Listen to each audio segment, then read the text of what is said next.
Welcome back. Today we will be exploring Danza Española from La Vida Breve by Falla. This is a piece that was arranged by Fritz Kreisler for violin and piano, which originally comes from this short opera called Life is Short. And what really nice about this piece is, and the arrangement, is that it really brings the flavors of South of Spain, of the flamenco music tradition, the rhythms, the instruments of the guitar, the castanets, all in one place and all within the violin. And it's a lot of fun to play, really. So I'm gonna go through it, I'm gonna play, and make sure you stay till the end if you're learning this piece, because I'm gonna give you some tips on how to play it. Enjoy.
Good.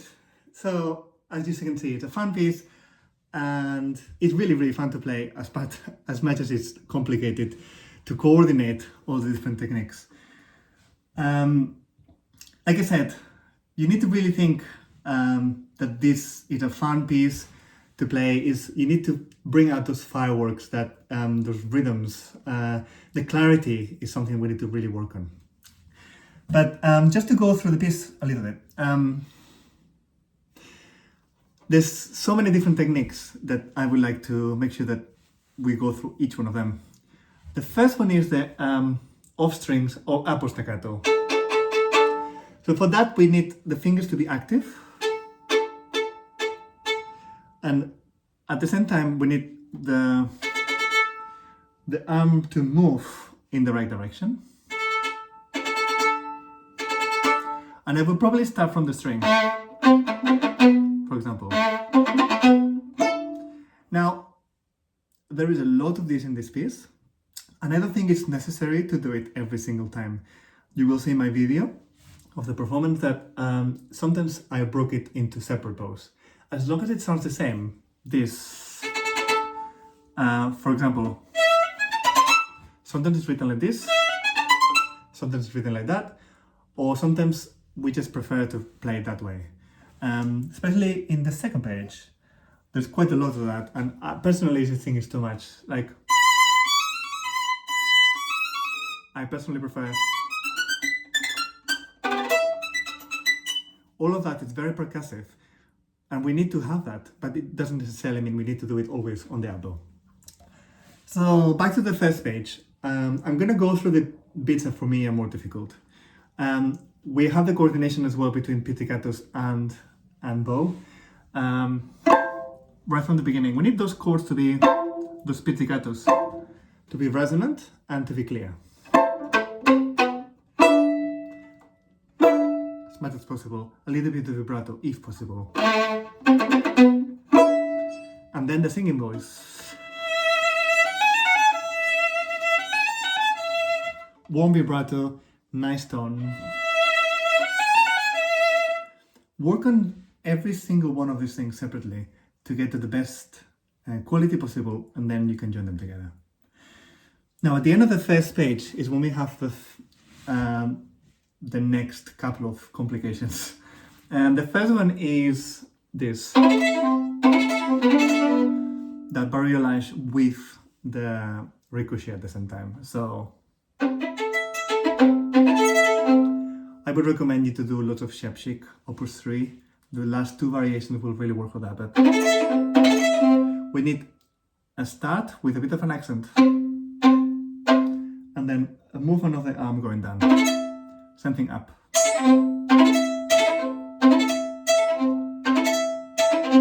And we just practice that over and over without fingers or just with one chord.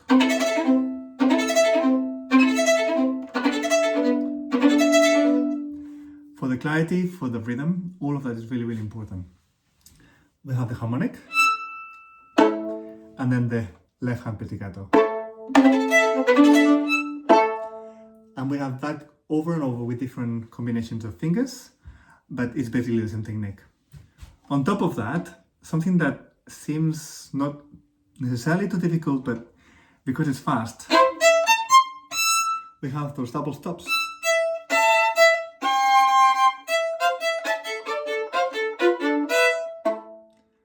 I would definitely practice that.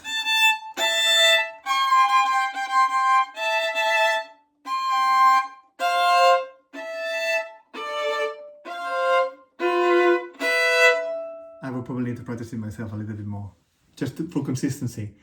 And also the next slot.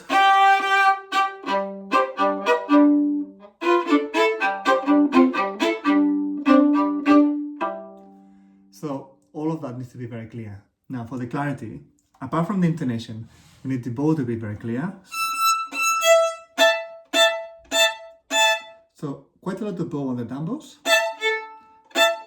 and the up bow very light, and just barely touching the string.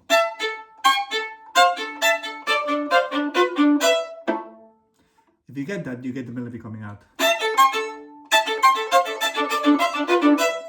Sort of heavy. We need this fast, this light. Just to continue with the other bits, we have some high pitch notes.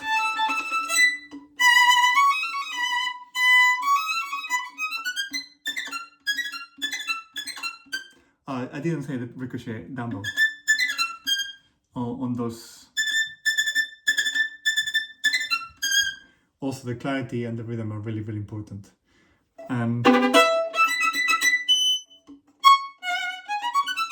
All all of this bit I separated. I think it's much more clear. Let's move up. The next bit is this really fun bit that is not definitely difficult, but it's very impressive. So the first finger is not moving, it's on the G and the D string. And then we split together with the right hand, and then with the left hand. And from there we go to the G string. Again, to get the best sound for this, I recommend quite a bit of bow.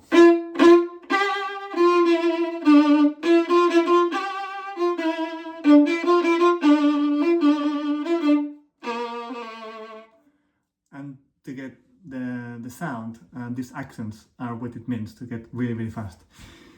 Something that we haven't talked much yet, which is rhythm. This is not, but bam, bada, bam.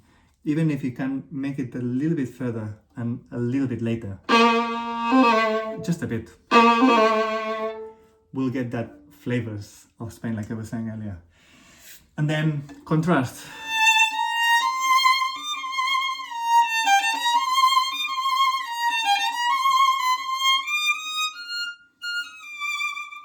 All of these can be slightly slower than the main part of the piece, but most importantly is to get the sound and the quality from the beginning. The rest is not much different, it's just different combinations of fingers and different combinations of these techniques together. This one is particularly tricky at the end.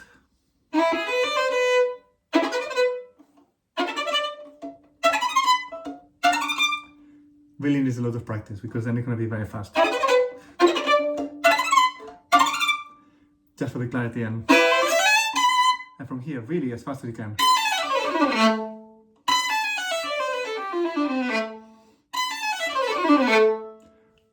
It's a diminuendo, but I kind of prefer to do an accent and then crescendo.